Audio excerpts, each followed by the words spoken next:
The book's pages fluttered to the beginning once again. Faster than before, and he fell.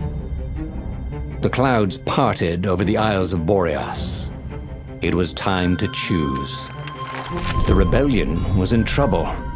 Ravens were scouting for the secret rebel base. They needed a game changer. Pieces of the Sky Ripper had surfaced. Bernardo knew that using it could go catastrophically wrong, but he was sure he could figure out how to use it safely. Also, a temple had risen out of empty desert. The Iblis stone was hidden there. It was a dangerous artifact. It could corrupt its user into a bloodthirsty monster. Maybe he could find a way to use it, to take its power without surrendering to its wickedness. And also, his old friend Lupino needed rescuing. Of course, Bernardo had a pretty strong suspicion that Lupino had betrayed the rebellion, and he had a gut feeling that he needed to use that to his advantage. Every child.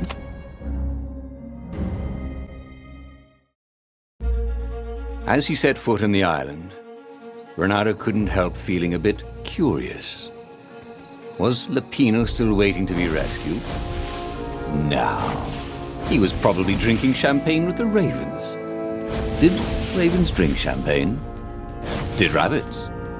Bernardo felt oddly thirsty, come to think of it. Why had he chosen the Sky Ripper? Bernardo never made plans that required constant vigilance. He was a hero.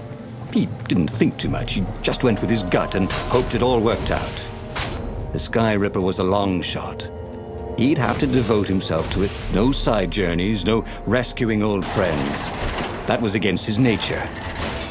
Could he stick with it?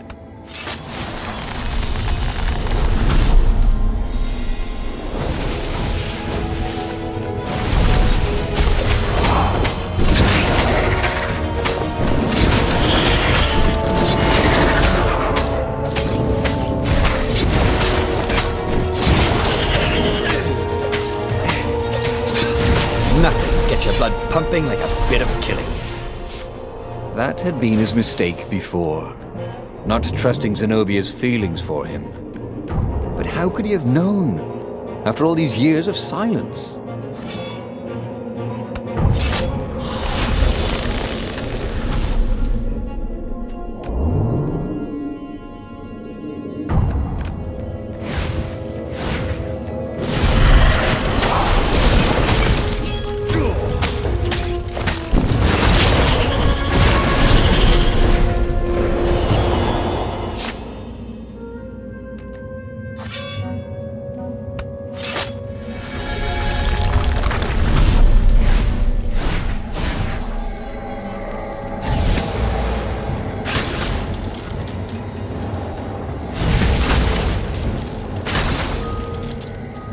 Say goodnight, Gracie.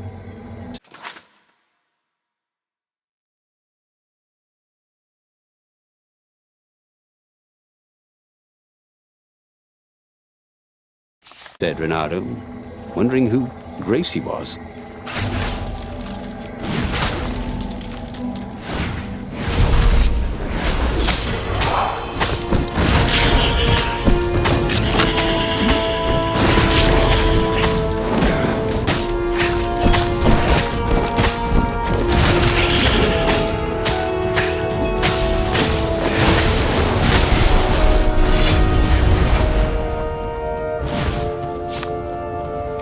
Give me a lever, said Archimedes, and I shall open a gate.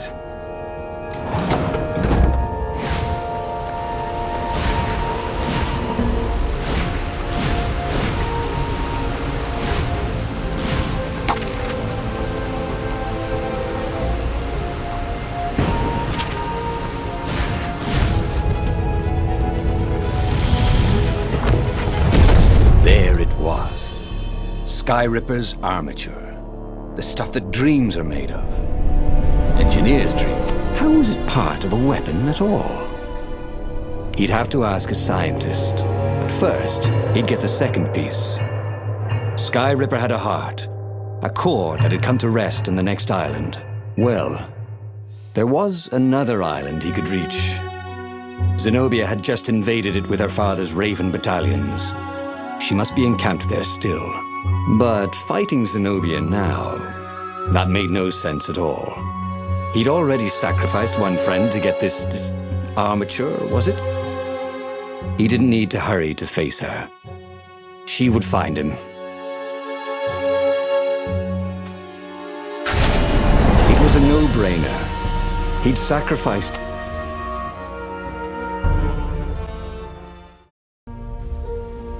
Doubt sunk in before he was even out of sight of the Farfarer. Why had he chosen the Sky Ripper?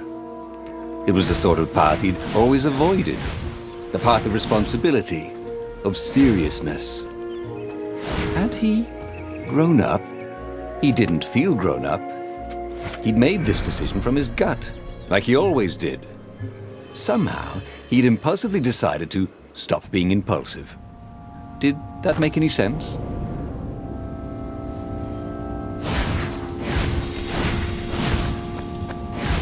There was something sour in the air. Like the earth had ruptured over something that had been fermenting for a very long time.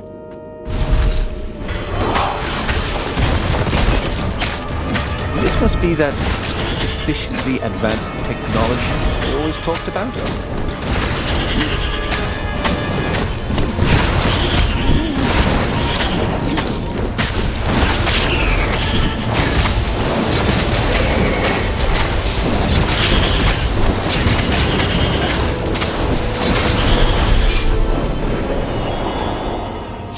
There were fewer and fewer trees.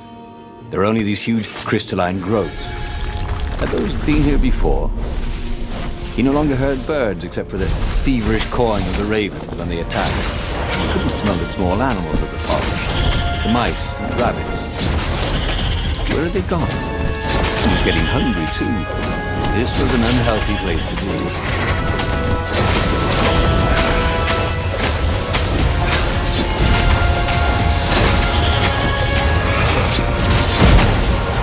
Here, fishy!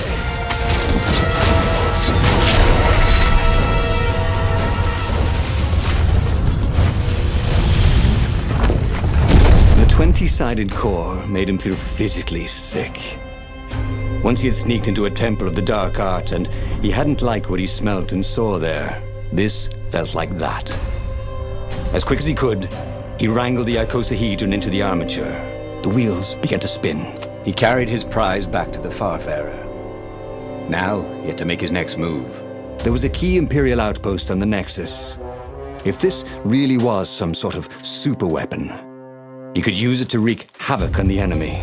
And if it wasn't, well, better to know that before the final battle. But maybe he should show it to some scientists first. There was an observatory on the Nexus. Maybe he should go there before he fired it.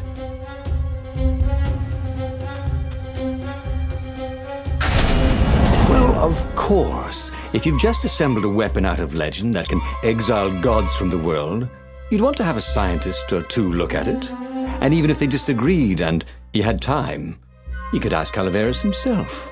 Yes, the observatory would be his objective.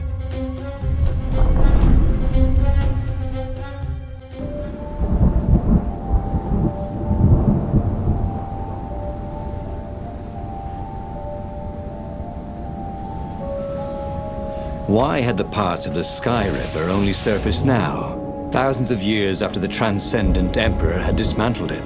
The mad Emperor Isengrim had performed terrible, bloodthirsty rituals to invoke the lost gods. Was that why these ancient artifacts were rising out of the ground?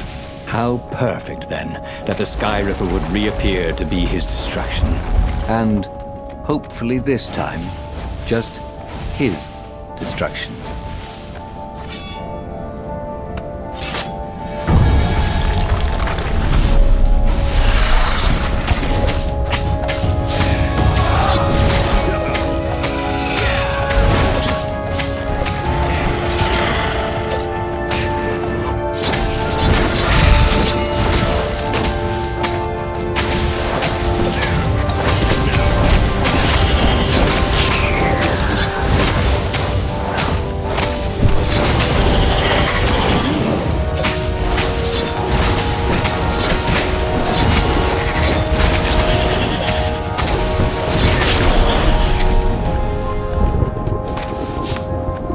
legendary weapon was exactly what the rebellion needed. They were outnumbered. The once kind emperor had become a tyrant. But his ravens stayed loyal, for he fed them his victims, and the other animals were too frightened to rebel. Renato shuddered at what the emperor was trying to do. To bring back the lost gods, the Black Harvest, the Black Sun? No. He would stop that toad, no matter what the risk.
These islands are short on trash cans.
Renato was thrilled.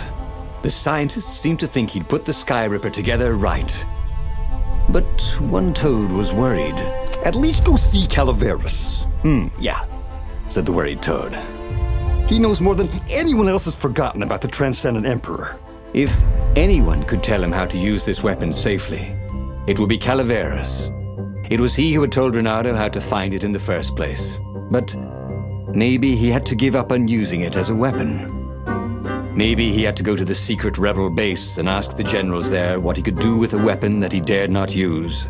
One way or another, there had to be a safe way to use it.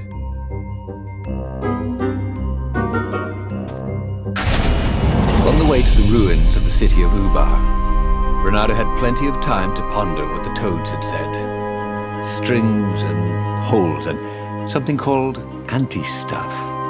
Well, he didn't understand any of it, but it made him nervous. Renato would hear one metaphor and decide the Sky Ripper was safe, and then another, and worry it was catastrophically dangerous. If it could destroy the entire world, nothing was worth risking that. But if it couldn't, then not using it would be an act of cowardice. Of course, it could be catastrophically dangerous. Renato knew that. But maybe it wasn't always. He would bring the Sky Ripper to the council. Wiser heads would know what to do.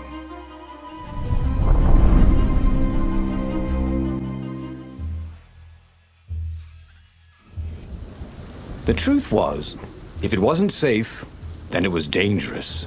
They couldn't use it. He'd found the Sky Ripper for nothing. He should have rescued his friend Lupino. Oh, he should have confronted Zenobia. He had nothing but his sword. But maybe the council would have an idea?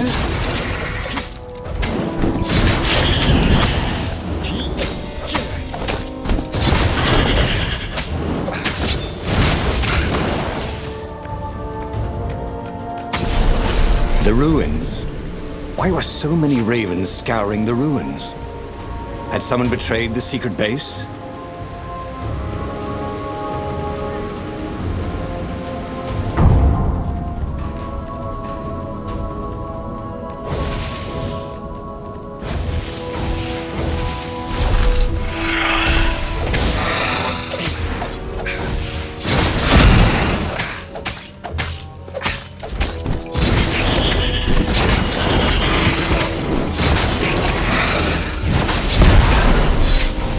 The rebellion was in trouble.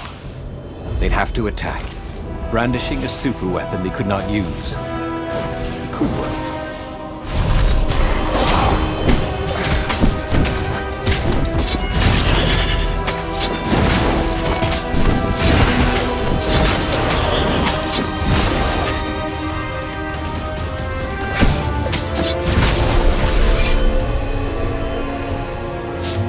A raven cawed, "There he is!" And they ran away, cawing. They knew he had the core, didn't they? And they were afraid of it. Little did they know, he couldn't use it. Wait. If they didn't know he couldn't use it... Yes. A sword can be powerful without ever being drawn from its scabbard.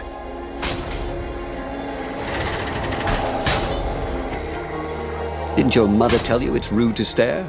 Snapped Renato, a little smug.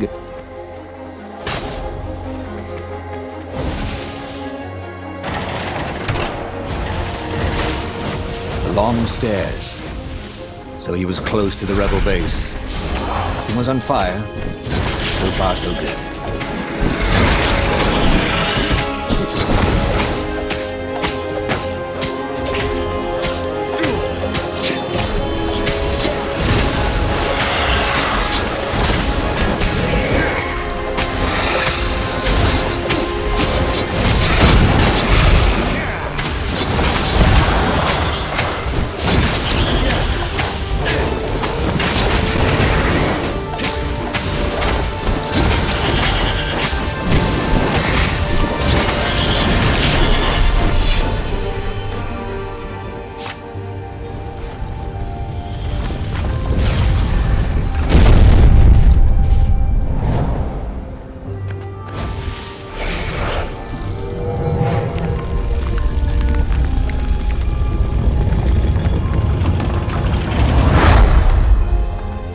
Renato barely made it to the hideout when he was shoved into a meeting room. He laid out his plan. They were shocked. Bluff the Emperor with an unusable weapon? Yeah, it's brilliant, laughed Renato. He keeps sending ravens, none of them come back. How does he know it's my sword? I suppose there's no harm if it fails. Take the Sky River into a firing position. Croaked the speaker. I shall attempt to hail him by far, Speaker. It was a huge bluff. Renato had no cards to play. Just a weapon that could maybe destroy everything he hated and everything he loved. Could he be sure it wouldn't work? No, of course not. Of course the Emperor couldn't be sure it wouldn't work, and he must believe in ancient weapons if he hoped to bring back the lost gods, right?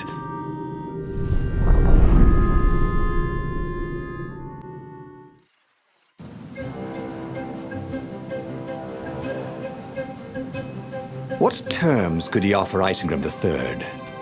Now, he would have to step down, obviously. And accept the rebellion? Was that asking too much? Maybe Renato would ask him to make Zenobia Empress. Yeah, his daughter, after all. She would never sacrifice innocent kittens and puppies to bring back the lost gods. No. Renato had to seem confident. Overconfident, even. Like he was sure he could blow up the Emperor's ship to hell. I mean, who believes a cautious bluff? There it was again. The back door to the portal that went to the center of the fleet.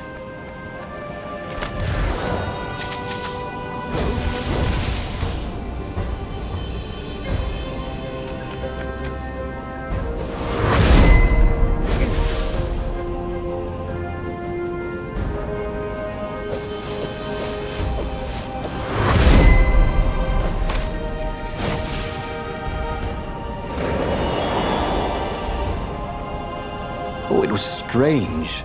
Fighting to place a weapon he could not use? But he could end the war tonight with just a threat. So much more humane than destroying a ship or an entire fleet. And then he would destroy the Sky Ripper in case some other adventurer was tempted. You never knew about some of these other foxes. Soon, it would all be over.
Soon he'd confront the Emperor. Again. This time, he'd make an end of him. He'd screwed up last time, but he had a good feeling about this time.